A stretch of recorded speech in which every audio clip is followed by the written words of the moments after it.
काय रे, काय करतोयस? काय नाही, बसलो निवांत. ये बस बस.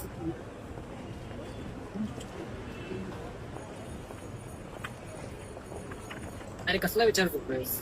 अरे आपल्या पप्पांचा. पप्पांना काय झालं? म्हणजे बघ ना, इतक्या दिवस झालं मुंबईत म्हणजे काय काय चालू आहे कोणाला माहिती आहे का?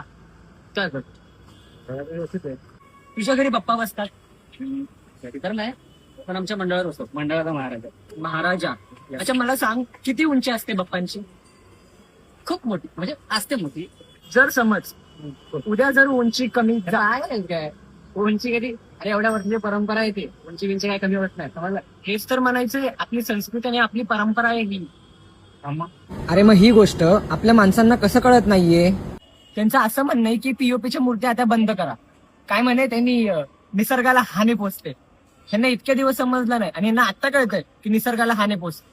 अरे हे तर सोड, यांना मिरवणूक नको, डीजेचा जास्त आवाज नको, वरून काय जास्त गर्दी पण नको. अरे लोकमान्य टिळकांनी 19 सप्टेंबर 1893 साली पहिला गणेश उत्सव साजरा केला. गणेश उत्सव आणि शिवजयंती या प्रसंगाचे औचित्य साधून युवकांमध्ये राष्ट्रतेज निर्माण केला होता. पण आता आपले मराठी सण, आपली संस्कृती, आपली परंपरा कोणाला कळणार आहे? तुला पप्पा नव्हते, विश्वास आहे मग. हो, शेवटी करता धरता तोच. अजून थोडं